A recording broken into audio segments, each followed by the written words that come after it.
who will reweave the folds of memory that blur the surface of the mirror of time as it sinks into the distance. We are always blurring into the past, just as a step that is supposed to lead us into the future somehow leaves footprints that wind backwards. We are always blurring into the past, as if we are leaving footprints that are somehow going backwards. They are filled with shadows of events that have yet to happen, but at the same time they hold illusions of things that have already passed. The river of time gives us the illusion of a difference between before and after, and the boundary between the beginning and the end is bounded by a circle. Memories of generations past whisper to us in words that we have first come into contact with. This sensation is the whisper of a retrospective perspective. Playing this point of view is like a piano playing a single melody backwards. The echoing sound goes toward the future, but the fingertips return to the past, inscribing the weight of memory on each note.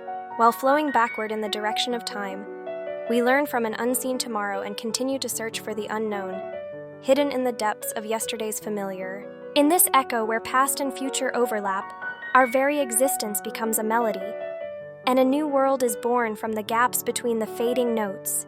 The strings of time are stretched over the stream that goes back. The sound that resonates with each swing is a question from the past to the future, or an answer flowing backwards from the future to the past. The tone is not a simple nostalgia, but rather an act of remembering the retrogression of nature as a singular point on the infinitely divisible time axis, where the present is woven like a delicate mesh. But at the same time, it contains wholeness. The shadow of absence creeps into the present, erodes the present, and reweaves the future. There is the power to choose again, so that the fragments of the past do not end up as mere memories. The words do not disappear, but are carried by the waves and resurrected in new forms. In that moment when meaning is dismantled and reassembled, we pluck the strings of our perspective. We who live here listen to the voices of the past, foresee the sights of the future, and weave them into a single score. Retrospective perspective is an embodiment of this timeless resonance, a self-determination that plays a new sound in the midst of indeterminacy. The past is not a static gravestone. It is a living fountain, the seed of countless possibilities.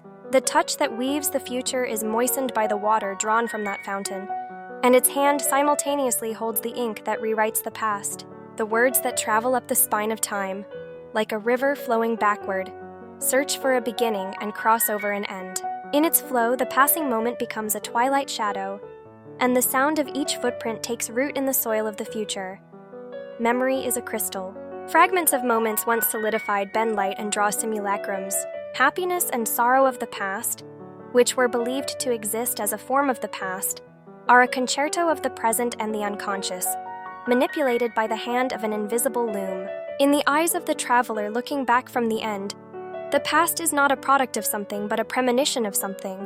Retrospection is a stringed instrument that inverts the melody. The source of the resonance is in the present, yet its tremor reverberates in the depths of the past. Lurking in the retrospective gaze is neither regret nor exultation, but rather a questioning of the present that is being reconstructed, a script that is constantly being rewritten by the metaphysical hand. When words come to an end, all beginnings finally make sense. Sound dissolves into silence, and the next tune to be played fills the consciousness. And again, the point of view begins to move in secret. We lose ourselves in the origin of the flow, and our senses reach beyond the twilight. Shadows emerge from the depths of oblivion, too vague to be put into words, like countless grains of sandy memory that have almost lost the touch of your fingertips. Spiraling from the future to the past, the spiral of thought piles shadows upon shadows of events, unraveling the threads of cause and effect, and reconnecting them.